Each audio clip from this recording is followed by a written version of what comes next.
Welcome to Gaming Romance, the series where I gush about games that mean something to me. And today, I'm going to be talking about One Piece: Grand Adventure. We've all got those childhood games. The games we'd play for hours and hours, completely obsessed. And sometimes, revisiting them can be a depressing reminder that kids have bad taste, and games you thought were amazing are actually just mediocre. But I always look back on this particular game very fondly. One Piece: Grand Adventure is, as you can probably already tell, a licensed 3D anime arena fighter. And I've been a One Piece fan since back in the 4Kids dub days. I remember watching the 4Kids dub and loving it, and then going on to read the manga. And let me just say that to this day, the One Piece rap is still a bop, and you cannot tell me otherwise. Yo! Don't give it up, Luffy! Don't give it up, Solo! Don't give it up, Nami! Don't give it up, give it up, give it up, give it up, give it up! As for Grand Adventure itself, it is, as previously stated, a 3D arena fighter. The game has 2 attack buttons, a grab button, a jump button, and a guard button. You can also create combos by mashing one of the 2 attack buttons, and switching between them can actually lead to different combos. Special attacks are initiated by holding down the left trigger and bumper and entering a predetermined combination of buttons. There's also a support system where you can call in a minor character to attack or stun the enemy or even heal you. You can even power up your character or cancel out of another attack mid-match in exchange for meter. And of course, no 2000s anime fighting game would be complete without some over-the-top special attacks. Except it does work a little differently here than in most games. It actually kind of serves as a revenge mechanic. You see, the more damage that you've taken, the more damage your attack may deal. In order to actually land your attack, you have to either win or tie at a game of rock, paper, scissors. And as you can imagine, having your epic finisher tied to an element of randomness can be annoying. But when you're on the receiving end of the attack, it can save you, so it goes both ways, honestly. And these attacks are so cool looking, I just have to show you a few of these.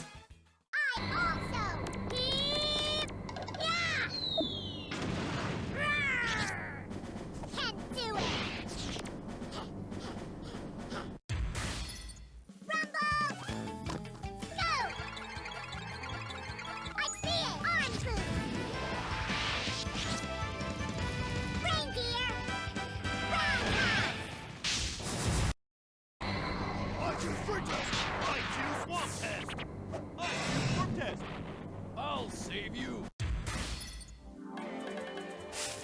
Monstrous. Repent.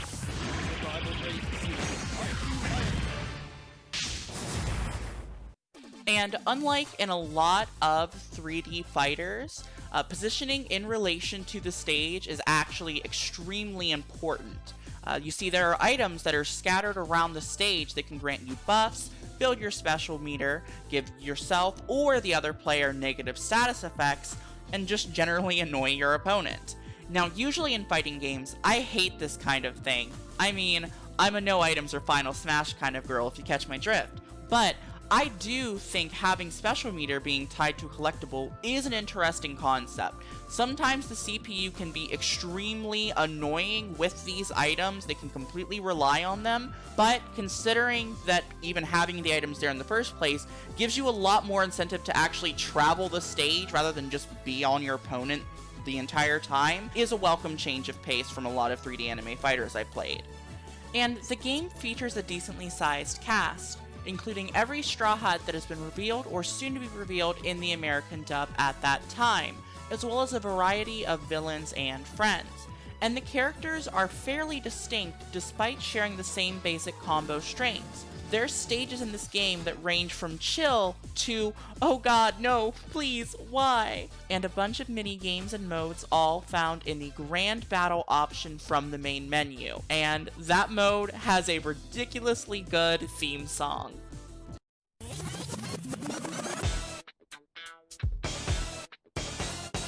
All right, you ready?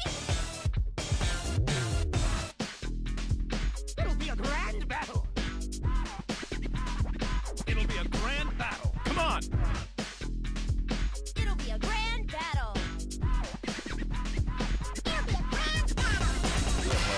side dish.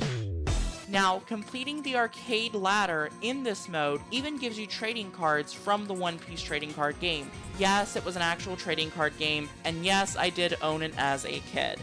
Quick aside, the snow shoveling minigame is straight garbage. I usually don't get worked up over games, like, I'm not gonna go screaming about a video game, but this fills me with so much rage. I spent an hour and 42 minutes on this minigame alone. Now, the real star of this game is the adventure mode. In it, you set out as Luffy, going through a weird bastardized version of the One Piece plot. Things are out of order, characters are met at the wrong time, just some really weird things going on here. And the cutscenes are minimal, and the story is mostly told through vague text. Now, as you sail along the maps and complete battles, you are given XP and can use it to buff your crew's stats.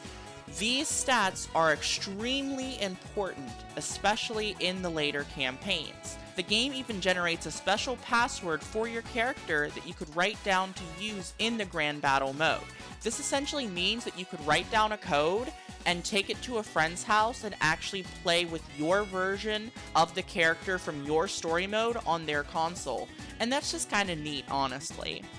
And there's a variety of battles that you encounter as you travel throughout the seas in the adventure mode.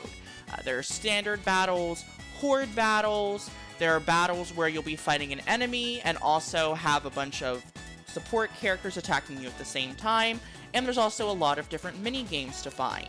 Some of these battles even have special conditions that you can meet to unlock rewards.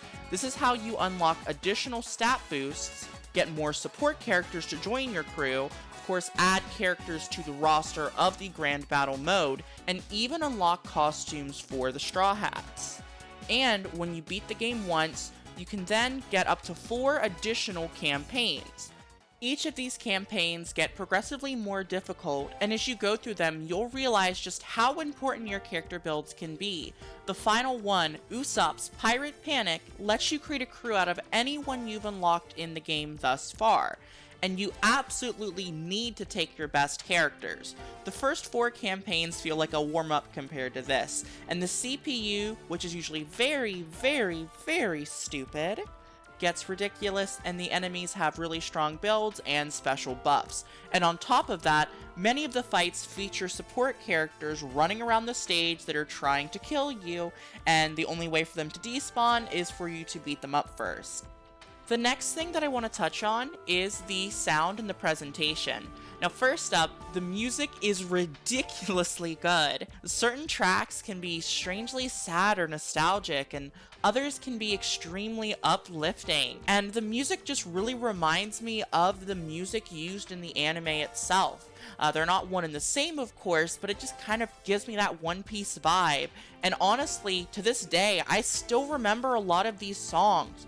I remember the particular levels that they come from. I just think the music is that good, it's just worth remembering. Now it's time to meet the elephant in the room. Of course, the terrible voice acting provided by the 4Kids voiced cast.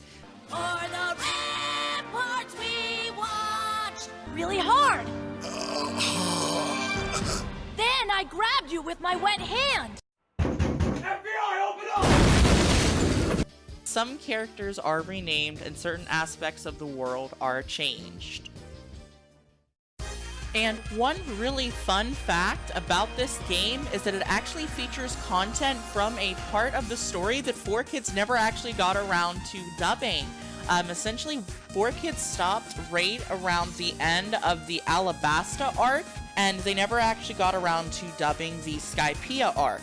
Funimation actually took over the English rights for One Piece and were creating their own dub on television at the time to pick up where 4Kids left off. But this game does actually feature content from that arc. You can play as Eneru, but he's dubbed the Sky Lord in this game because religion is of course going to be too controversial. You can't make any direct references to the fact that Eneru is considered the quote-unquote god or kami of Skypiea. You can also play as Ohm, which is one of Eneru's priests, but the word ordeals is apparently too controversial, so the priest's ordeals are renamed to IQ tests. There are just a lot of small changes that aren't really infuriating as much as they are intriguing. As for the presentation, I think it's extremely solid, especially for a low-budget licensed game from this time. The game renders the characters in this miniature, chibi kind of style, and I'm fine with it honestly, because every character is very consistent, and they definitely retain enough of their original charm. The stages do look pretty good. I mean, it's not like this game was a graphical powerhouse on the PS2 or GameCube, but it is very consistent, and I do think it holds up. And you can definitely tell that the developers of this game, Ganbarion, were One Piece fans, considering all the small details.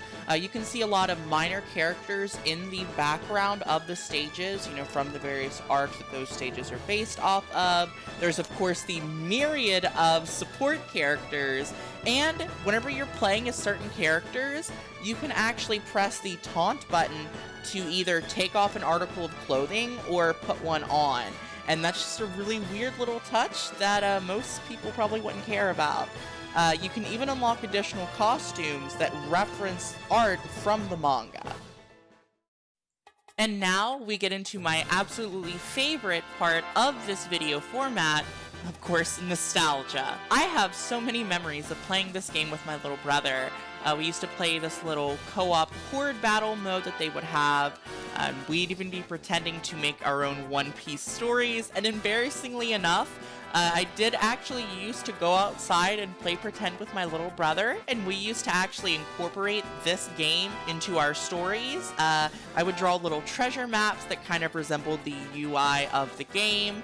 So yeah, that is a thing that I did. I also remember the nights when I was 12 or 13, staying up as late as possible, sitting in a dark room with my old CRT TV, trying to unlock each and everything in this game. And when I got the idea to make this video, I went to go grab some gameplay, only to realize that I actually had lost my entire GameCube memory card, including the save for this game. Now, I had actually played the game originally on the PS2, but then I also got the GameCube version and was in the process of completing that until I had stopped and then learned that my memory card was corrupted. So, considering that I needed to replay to get footage again, I decided that I would complete the entire game. I wanted to get each and every unlockable in the game, and that wasn't something I really had the ability to do as a kid. In fact, when I was actually trying to beat the game as a kid, I actually used an exploit to make the adventure mode easier. In the PS2 version, if you begin a match and pop the disc out, then any kind of support characters or cinematics, like the secret attacks, are unable to load. This meant that you could essentially make all of those matches with the support characters chasing you in the background 1v1 matches, considering that the support characters wouldn't be able to load. And so I had set out to do what I couldn't do as a kid and actually complete the game this time. But honestly, it's really not worth doing every single thing in this game. Now, don't get me wrong, the adventure mode is a really good challenge, and it does feel extremely rewarding. But unlocking the sound test mode to enjoy the beautiful music in the game requires you to unlock all of the hundreds of trading cards rewarded in the arcade ladder. After hundreds of matches already in the adventure mode, I'm going to be burnt out, but I still love this game and may return to it again. And there's also a crowd of people out there who love this game as much as I do. Popular YouTuber K-Bash mentioned it in a video he did on anime games, and there's even a Discord devoted to the very small community dedicated to this 14-year-old game. Someone on that Discord actually made a competitive mod of this game, and they also figured out how to upscale the game in the Dolphin emulator so it's in full HD, which just blows my mind. And to wrap up this video, my final words are that if you think this game at all looks interesting, feel free to give it a look. But I've said my piece, my one piece.